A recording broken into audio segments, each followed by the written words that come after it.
The title of this talk is The Gustatory System. These are the objectives of this talk. You do not need to read them at this point. We will address each of them as we go along. This talk will be conducted in a question and answer format. The first question is: the root of the tongue contains papilla. A. True, B. False. The tongue is an interesting organ. The dorsal aspect of the tongue is divided into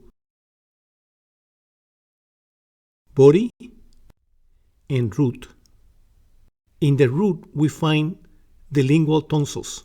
By the side of the tongue, in the palate, we have the pilar tonsils. A deep depression in the midline between the root and the body is the foramen caesium.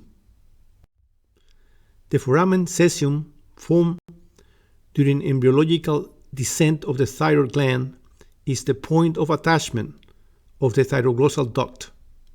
To the side of the foramen caesium spans the sulcus terminalis. The foliate papillae site is marked by a row of stripes, as you can see in this frame.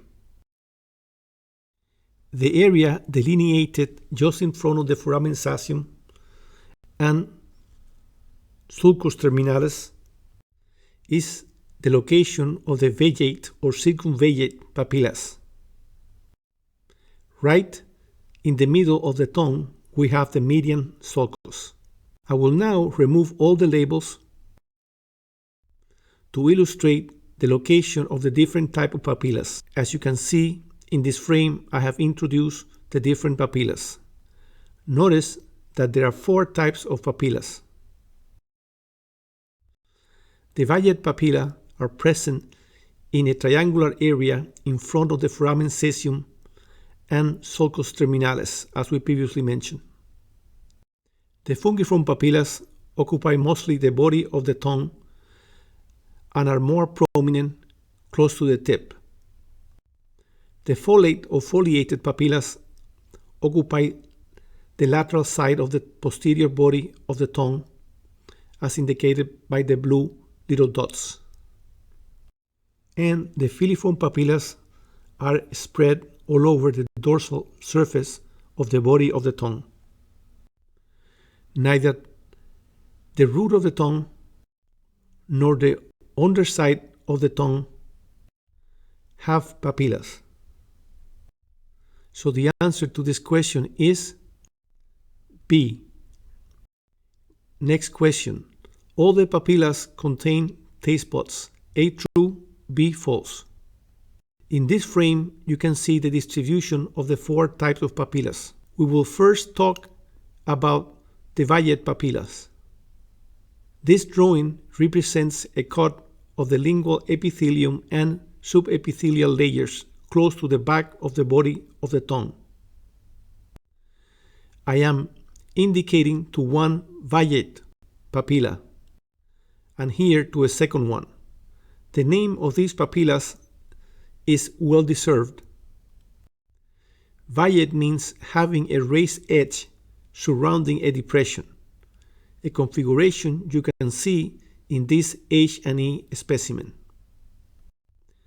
The vaginate papilla have taste buds, so most will describe them as being in the surface and at the edges, as represented in this cartoon. All the authors represent taste bud only at the edges.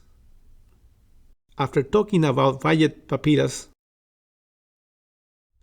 we will say a few words about fungiform papillas.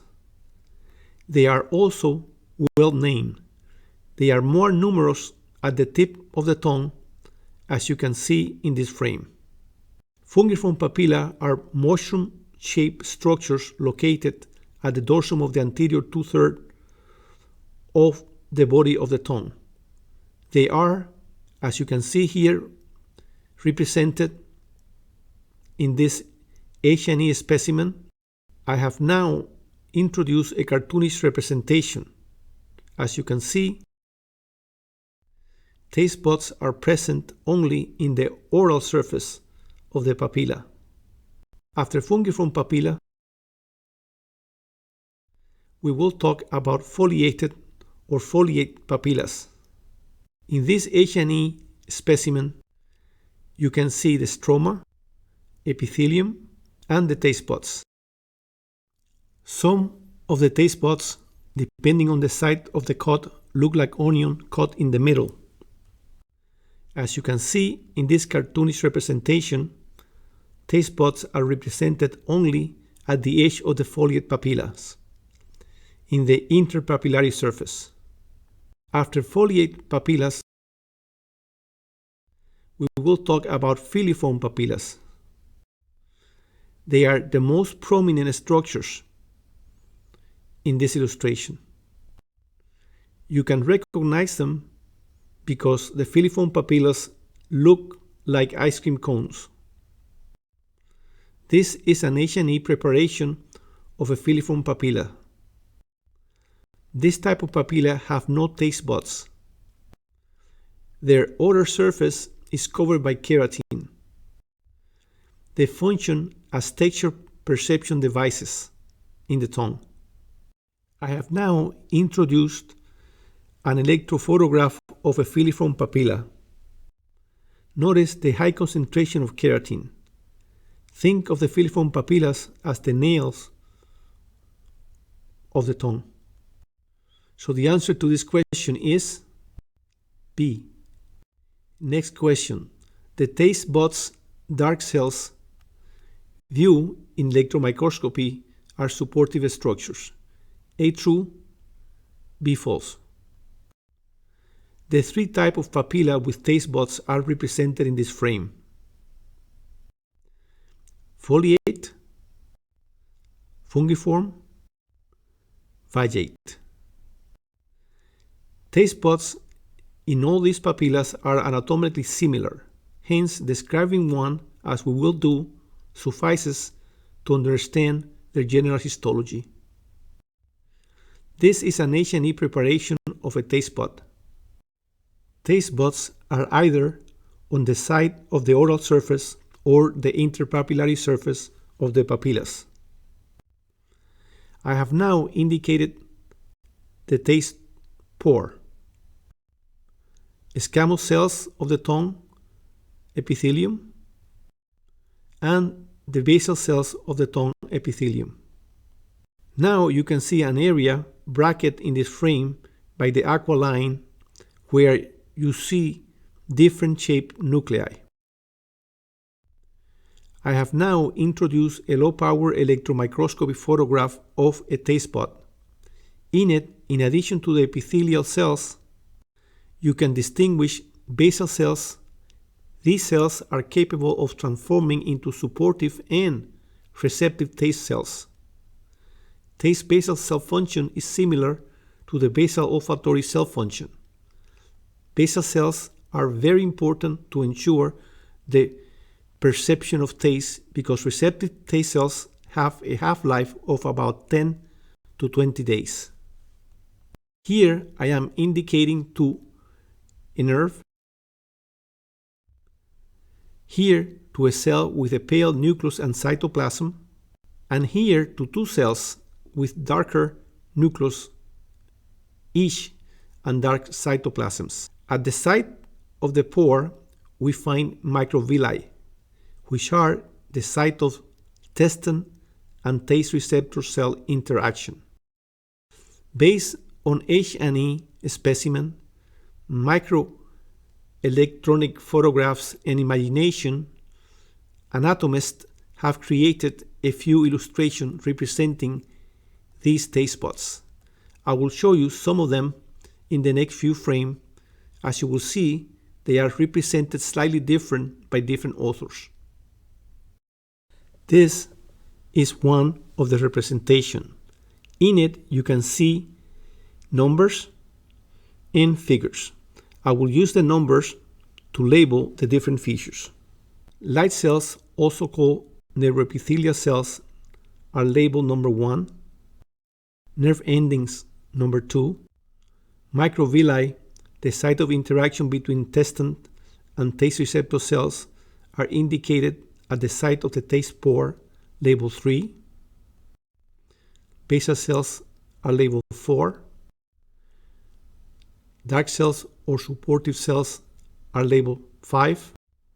And you can also see represented schematous epithelial cells in different stages of evolution, as you can see here and here. This is a more basic illustration in which you can see the labels. Here named are peripheral and central supporting cells, gustatory cells, referring to taste receptor cells, basal cells, and lymph space. The third illustration I am showing you is quite more colorful and more complex than prior illustrations. This is because it attempts to attach physiology and function to the previously described anatomical elements. We will spend some time pointing out the different label structures. The first element I will point out to you is the basal cells. As previously mentioned, they are pluripotential cells. Next, we will look at the supportive cells. The supportive cells were also previously mentioned. They have also been referred to as dark cells, but as you can see, they have also been called type 1 and glia-like cells. These cells are involved in neurotransmitter clearing and extracellular potassium redistribution, as well as supporting other cells in the taste buds. Next, we will look at receptor cells. They are also referred to as light cells and type 2 cells. They use ATP and acetylcholine as neurotransmitters, and according to some authors, lack a well-defined presynaptic region. They are associated with terminal nerves. The terminal nerves they are associated with lack a well-defined postsynaptic area, as you can see in this illustration. These cells perceive sweet, umami, which means delicious in Japanese, and bitter. Another type of receptor cells present in taste buds and illustrated here are referred to as presynaptic cells. They are also called intermediate cells because their cytoplasm and nucleus color is between the light and the dark cells. Other authors refer to them as type 3 cells.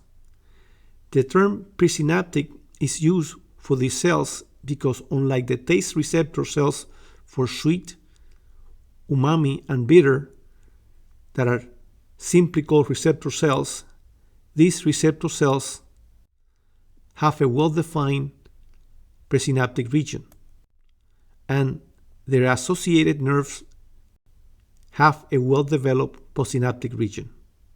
These cells release serotonin, GABA, or norepinephrine, serotonin probably being the main neurotransmitter released by these presynaptic cells. Presynaptic cells perceive salty and sour substances.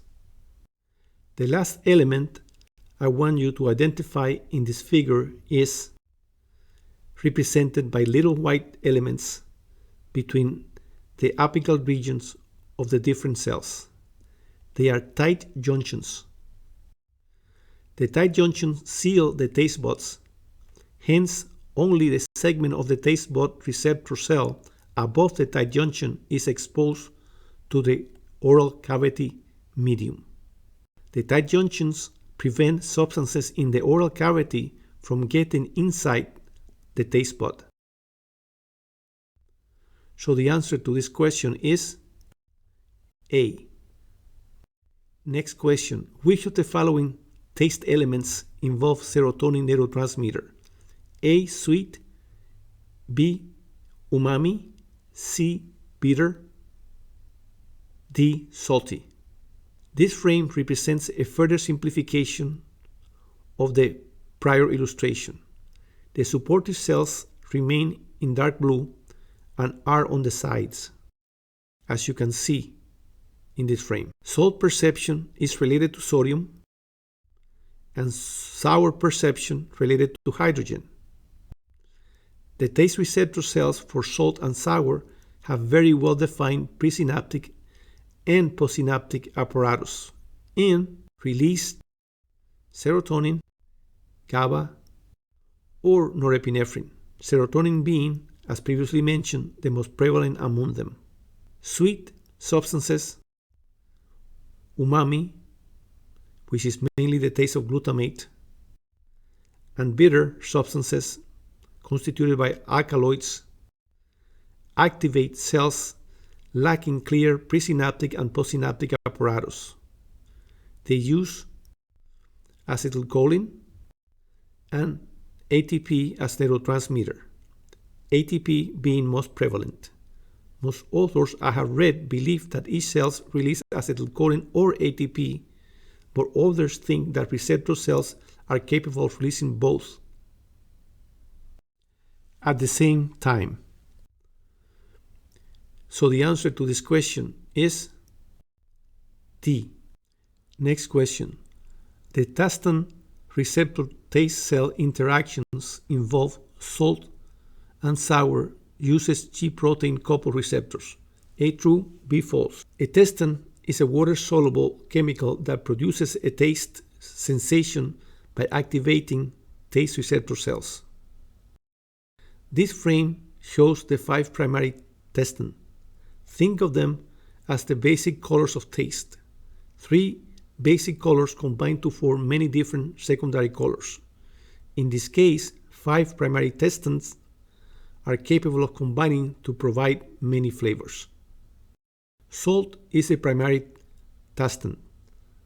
Salts appear to work in a very simple way. In this frame, I have represented a non-gated sodium channel and sodium ions going from the oral space in blue to the intracellular space of a taste receptor cell in yellow. So, how do salty substances are transduced to electrical signals?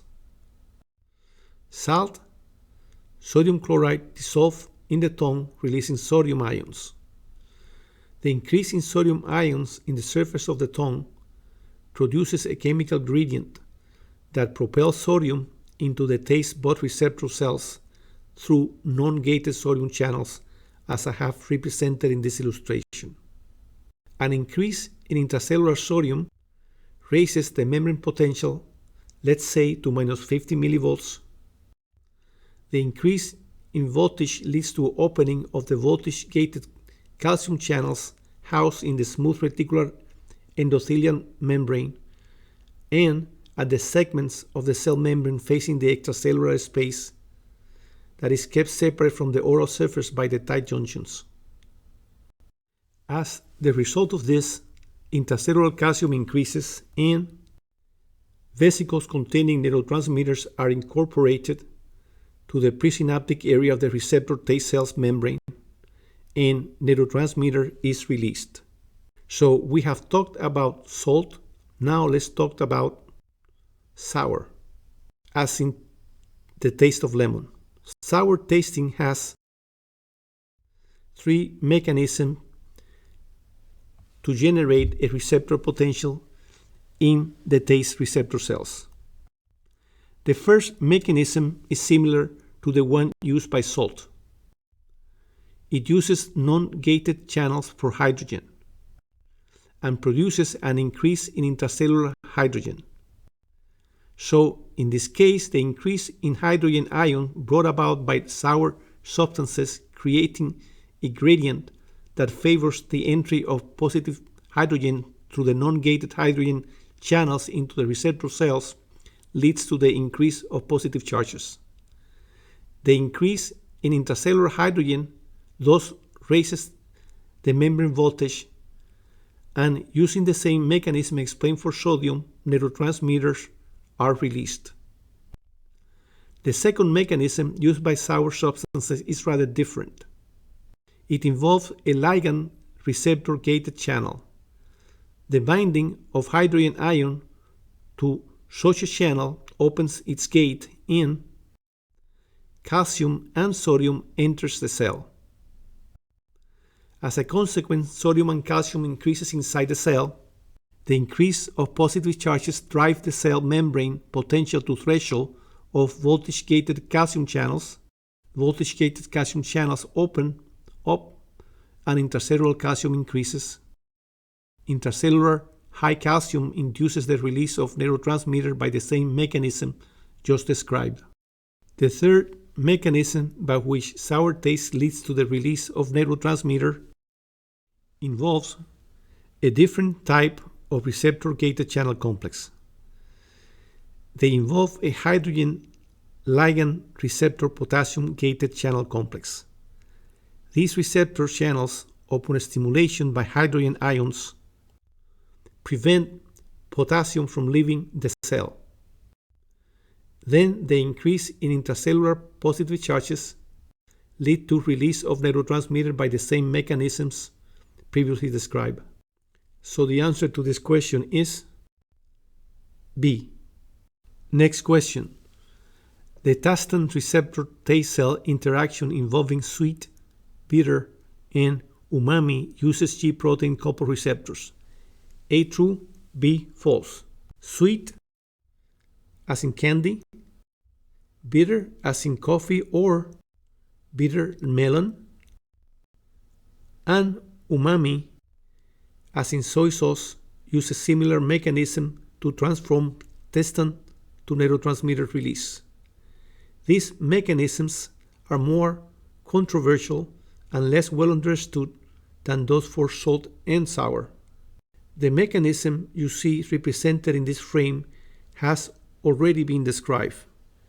The binding of an appropriate tastant to a ligand receptor potassium channel complex prevents the exiting of potassium ions from the inside of the cell to the outside, thus increasing intracellular potassium, ultimately triggering neurotransmitter release, as we have previously described for salt and sour. The second mechanism for tasting sweet, bitter, and umami involves the activation of a guanine nucleotide binding protein receptor, the generation of a second messenger, and finally the release of neurotransmitter. The controversy about these mechanisms is fueled by not finding a well pre- and postsynaptic area in these cells and adjacent nerve endings. So the answer to this question is A. Next question. Which of the following second messenger is most important for taste perception? A. Cyclic guanosine 3,5 monophosphate. B. inositol triphosphate. C. diacylglycerol. D. cyclic adenosine 3,5 monophosphate. The most common second messengers are cyclic adenosine 3,5 monophosphate, also called cyclic or CAMP, cyclic guanosine 3,5 monophosphate, also called CGMP, inositol triphosphate, usually called IP3, diacylglycerol, known as DAG, and calcium. Inositol triphosphate messenger seems to be the most important when it comes to taste, probably because calcium in the context of taste is not considered a second messenger. Calcium in the context of taste is considered a third messenger. The term third messenger is not often used. So the answer to this question is B. Next question. Phospholipase C convert phosphatidyl inositol 4,5 biphosphate into the second messenger inositol 1,4,5 triphosphate, or IP3. A true, B false. The inositol triphosphate pathway consists of a receptor. The receptor is G protein coupled receptor. An effector. The effector is phospholipase C. A second messenger, which, as we know, is inositol 1,4,5 triphosphate, or IP3, and a target. The IP3 ligand receptor calcium channels. It is the opening of these channels present in the cell membrane and in the smooth endothelial reticulum membrane that leads to the increase in cytoplasmatic calcium. So the answer to this question is A. Next question. The intracellular increased calcium is primarily due to entry of calcium via surface membrane channels. A true, B false. In this frame, you can see represented a G protein coupled receptor spanning the width of the cellular membrane. I have now introduced an IP3 ligand receptor calcium channel embedded in the cell membrane. The white element added represents a smooth endothelial reticulum. I have now added a second IP3 ligand receptor calcium channel, but this time connecting the smooth endoplasmatic reticulum with the intracellular space. In this frame, I have added an element representing inactivated phospholipase C and another element representing PIP2. The arrival and interaction of an appropriate ligand to G protein coupled receptor provokes a confrontational change in the G protein that acts upon inactivated PLC, activating it. Activated PLC acts upon PIP2. This action leads to the transformation of PIP2 into IP3. IP3 then interacts with IP3 ligand receptor calcium channels at the membrane surface and at the smooth endothelial reticulum, leading to the opening of the IP3 ligand receptor calcium channels and the entry of calcium from the extracellular space, but most importantly, to the passage of large amount of calcium from the smooth endothelial reticulum to the cytoplasm. So the answer to this question is B. Next question. Which of the following steps is common to all Taston's transduction from chemical stimulus to the production of the first action potential at the postsynaptic junction? A. G protein. B. Second messenger. C. Increased intracellular potassium. D. Increased intracellular calcium. This figure represents a taste receptor cell with a ligand or a non-gated cation channel in the oral surface. The brown line going across the frame represents the tight junctions that separates the apical region of the taste receptor cells exposed to the oral content from the basal region, isolated from the oral content.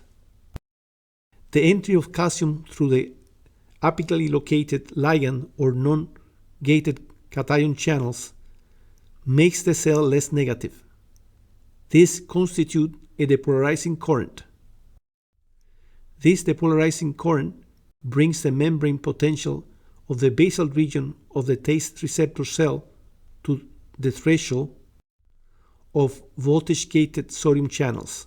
Let's say that the threshold of the voltage-gated sodium channels is minus 50 millivolts.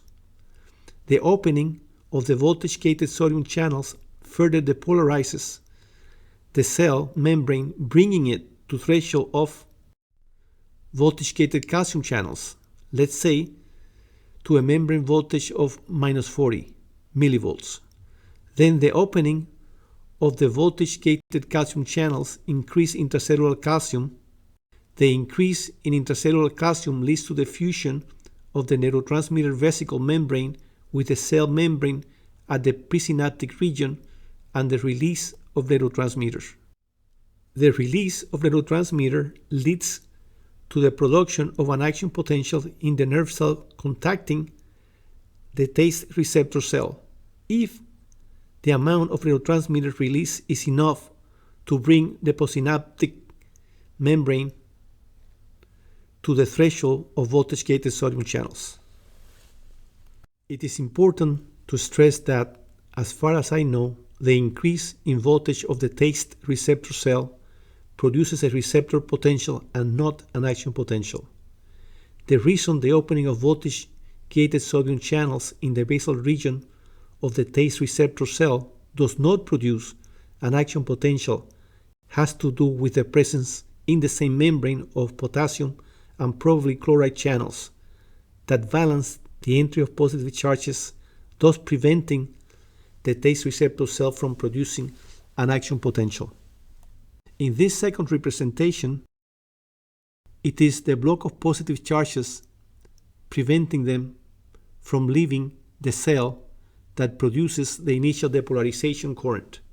The rest of the steps are similar to those we have just described. The third representation depicts a taste receptor cell with a G-coupled receptor in the apical region. These receptors share common 7 transmembrane receptor subunit called T1R3, paired with another subunit called T1R2 for perception of sweet, or with another one called T1R1 for amino acids. Upon stimulation of the G protein, these subunits initiate the signal transduction cascade that generates IP3. Do not be intimidated by the letters and the numbers nomenclature of the subunits. The T stands for taste, the 1 for type 1, the R for receptor.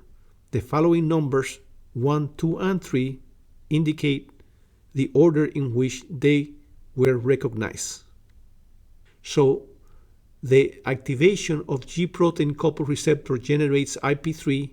IP3 binds to IP3 ligand receptor channels in the basal membrane and the smooth endothelial reticulum. This binding at both sides leads to an increase in intracellular calcium by opening of the channels.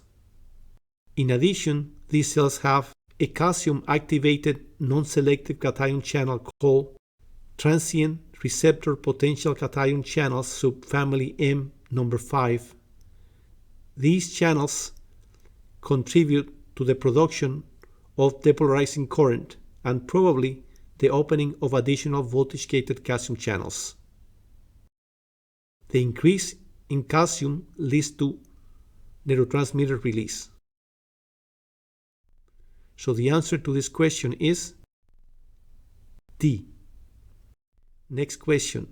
Innervation of the circumvallate papillas is carried out by cranial nerve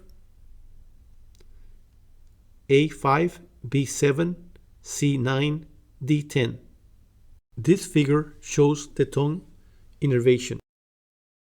Temperature and pain and vibration and position senses are transduced by the appropriate organs and carried to the CNS by cranial nerves. 5 for the anterior region of the body of the tongue, pillar of the palate and soft palate. Cranial 9 transmit information from the posterior aspect of the body of the tongue, the root of the tongue, and the palatine tonsils. Cranial nerve 10 from the epiglottis.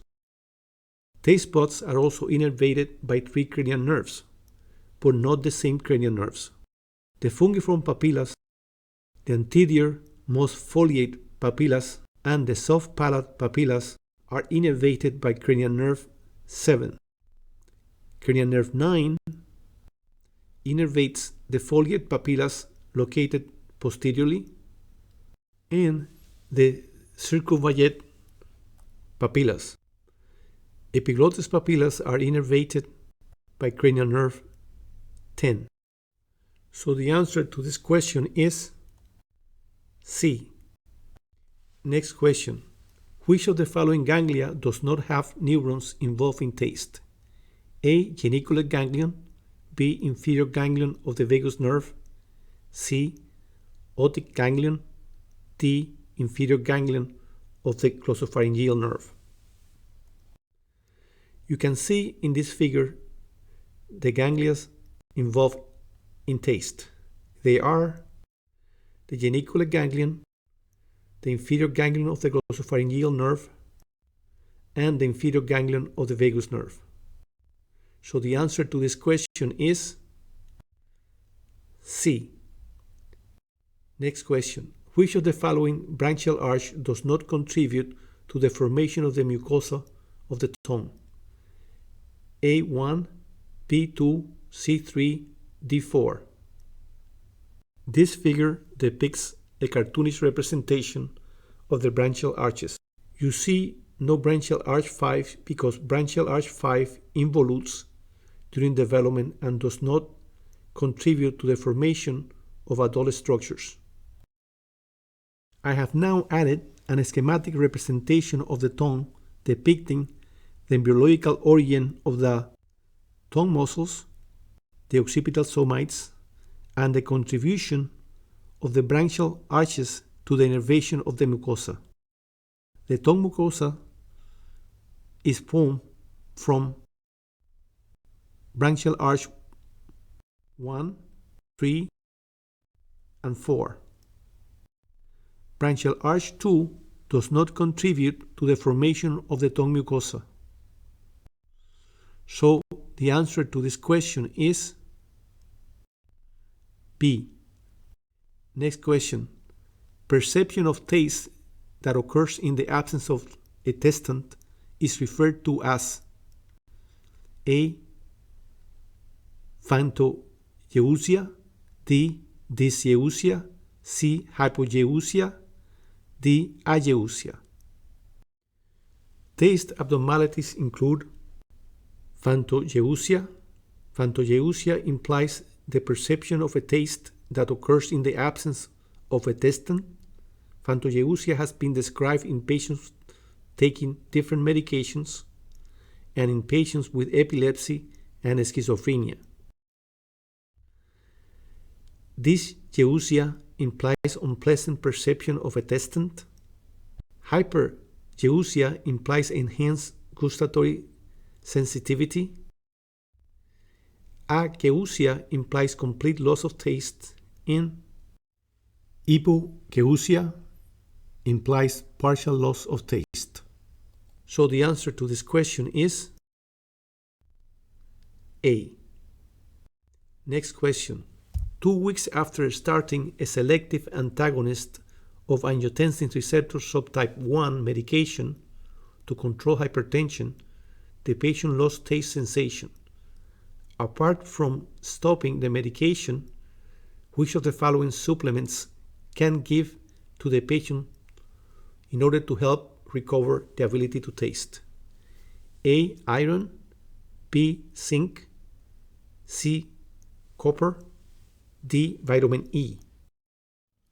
Zinc supplementation has been beneficial for patients with idiopathic or drug-induced loss of taste or dysgeusia. Loss of taste associated with the use of D-penicillamine, a chelating agent for heavy metals such as lead, copper, and mercury, may be corrected by the administration of copper. So the answer to this question is B. Next question. Loss of taste is more likely to occur following damage to which of the following nerves? A. Lingual nerve. B. Hypoglossal nerve. C. Vagus nerve. You recognize this figure from before, I hope. Here I am indicating to the chorda tympani. In this frame I have schematically represented the chorda tympani and related anatomical structures.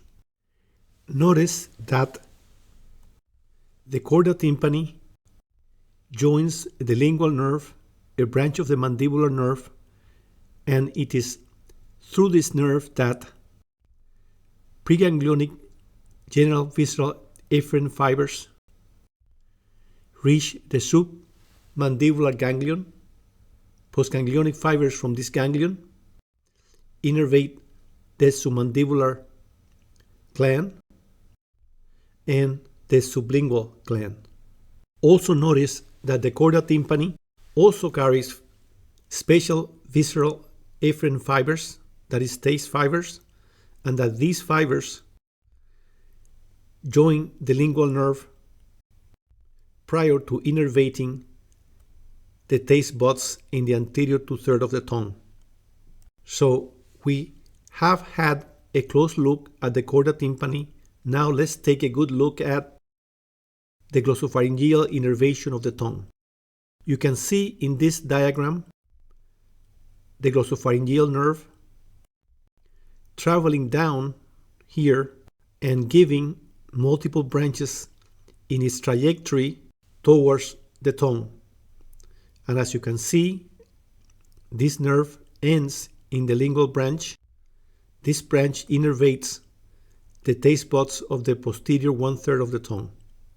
I have added this figure to give you a perspective of most important nerve innervating the tongue.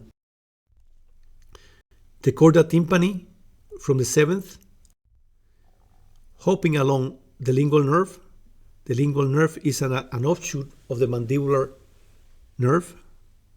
Here we have the glossopharyngeal nerve innervating the tongue via its lingual branch, and the hypoglossal nerve for the muscles. So the answer to this question is A. Next question. Lesions of the lateral hypothalamus produce A.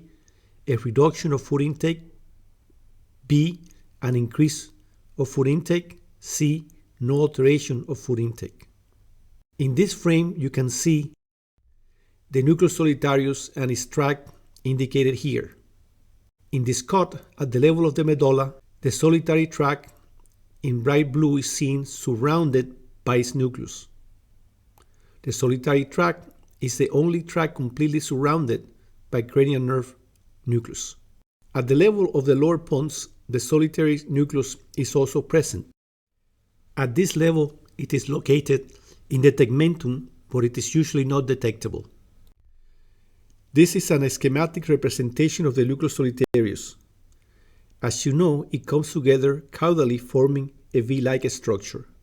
It is worth remembering that the nucleus solitarius is the most densely packed structure in the central nervous system. That is, it has the largest number of neurons per cubic millimeter of area than any other structure in the central nervous system.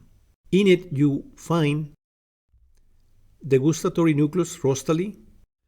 More caudally, you find the inspiratory center and the baroreceptor center, and most caudally, the respiratory and GI centers. The joint region is called the commissural nucleus of the solitary nucleus. Taste fibers reach the gustatory nucleus by way of the 7th, 9th, and 10th cranial nerves. The gustatory nucleus also receives fibers from the GI center, as indicated in this figure. It also receives fibers from the spinal nucleus of the trigeminal nerve, the parabrachial nucleus, the gustatory cortex, the amygdala, and lateral nucleus of the hypothalamus. The connections with the parabrachial nucleus, amygdala, and lateral hypothalamus are bidirectional. Efferent fibers from the solitary nucleus travel to the anterior insular region of the temporal lobe and frontal operculum. Taste fibers travel in the central tegmental tract. They may arrive at their destination via a one-stop pathway, the stop being at the ventroposterior medial nucleus of the thalamus, or via two stops, one at the parabrachial nucleus and the second stop at the ventroposterior medial nucleus of the thalamus. It is also important to stress that efferent connections with the amygdala and the lateral hypothalamus, which we previously mentioned were bidirectional. Destruction of the lateral hypothalamus leads to malnutrition, as you can see in this rat. Compare with this normal rat. Destruction of the ventromedial hypothalamus leads to obesity, as you can see in this rat. One final point about efferent connections of the solitary nucleus. At the level of the mesencephalon, some taste fibers cross to the other side and end up at the opposite ventroposterior medial nucleus of the thalamus, from where they reach the primary taste cortex, as they do on the opposite side. From the primary cortex, taste fibers reach the unimotor and multimotor taste cortical areas, likely in the temporal, frontal, and parietal cortex. Taste fibers and smell fibers are strongly interconnected to the point that smell abnormality greatly alters taste, and to a lesser extent, taste abnormality alters smell. So the answer to this question is A. Ageusia involving the anterior two-thirds of the tongue on one side is likely due to dash lesion. A. 7th cranial nerve. B. 9th cranial nerve. C. Pontine. D. Tongue. In the presence of isolated taste abnormality, the tongue should be thoroughly inspected for the presence of local pathology. In the absence of local pathology, the distribution of the deficit may guide us as to the localization of the pathology. A lesion involving taste restricted to one side of the tongue and to the anterior two-thirds of the tongue is likely due to cranial nerve 7th involvement. If restricted to one side of the tongue and to the posterior one-third, we should think of cranial nerve 9th lesion. If all one side of the tongue is involved, the lesion may be localized to the ipsilateral cerebral hemisphere, lower midbrain, pons, or medulla. If the whole tongue is involved, the lesion producing lack of taste may involve the gustatory papilla of the tongue, the cerebrum, or the upper midbrain. So the answer to this question is A. Thank you very much for your attention.